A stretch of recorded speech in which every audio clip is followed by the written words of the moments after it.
କିଛି ଆମେ ସଂଗ୍ରହ କରିଛନ୍ତି ବୋଟଲ ସାହାଯ୍ୟରେ, ଯାହାକି ଆମେ ଆଲକାଲିଟି ଟେଷ୍ଟ କରିବା ପାଇଁ, ଟୋଟାଲ ଆଲକାଲିଟି ଟେଷ୍ଟ କରିବା ପାଇଁ ଆମର ସାରଞ୍ଜାମ କ'ଣ କ'ଣ ଆବଶ୍ୟକ? ଗୋଟେ ପ୍ଲାଷ୍ଟିକ ବିକର ଆବଶ୍ୟକ, ମାପିକ ସିଲିଣ୍ଡର ଆବଶ୍ୟକ।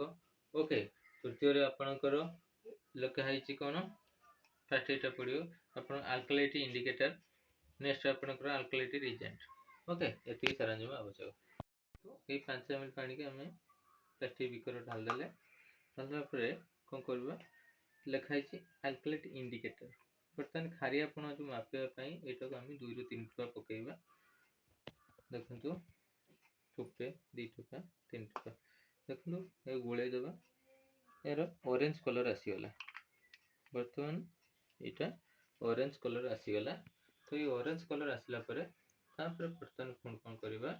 ଆମେ ଏହାର ଆଲକାଲିଟି ରିଜେଣ୍ଟକୁ ପକେଇବା। ତାର କେତେ ଠୋପା ପକେଇଲେ ଏହାର କଲର ଚେଞ୍ଜ ହେବ? ତ ଦେଖିବା, ଦେଖନ୍ତୁ, ଠୋପେ 2 ଟୋପା 3 4 5 6 7 8 9 10 11 12 13 14 15 16 17 18 19 20। ଦେଖନ୍ତୁ, 20 ଠୋପା ପକେଇ ଦେଲା ପରେ ଏ କଲରଟି କ'ଣ ହେଉଛି ନା, କଲରଟି ତାର ଆସ୍ତେ ଆସ୍ତେ ଚେଞ୍ଜ ହେଉଛି। ବୁଝିପାରିଲେ? କଲରଟି ଚେଞ୍ଜ ହେଲା ପରେ ଦେଖନ୍ତୁ, ଆମେ ଯୋଉ 22 ଠୋପା ପକେଇଲେ, 20 22 ଠୋପା ଭିତରେ ତା କଲର ଅରେଞ୍ଜରୁ ପିଙ୍କ କଲର ହେଇଗଲା।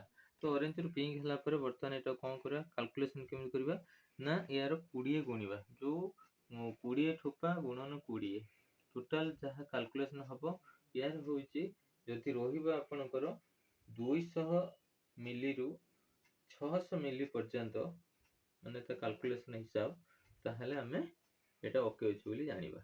ତାହେଲେ ଆମର ରହିଲା ହେଉଛି କେତେ? 20 ଗୁଣନ 20, ରେଜଲ୍ଟ ଯେତିକି ଆସିବ 200 ରୁ 600 ଭିତରେ ହଉଥିବା ଦରକାର। ପାଣି ଆମର ଓକେ ଅଛି।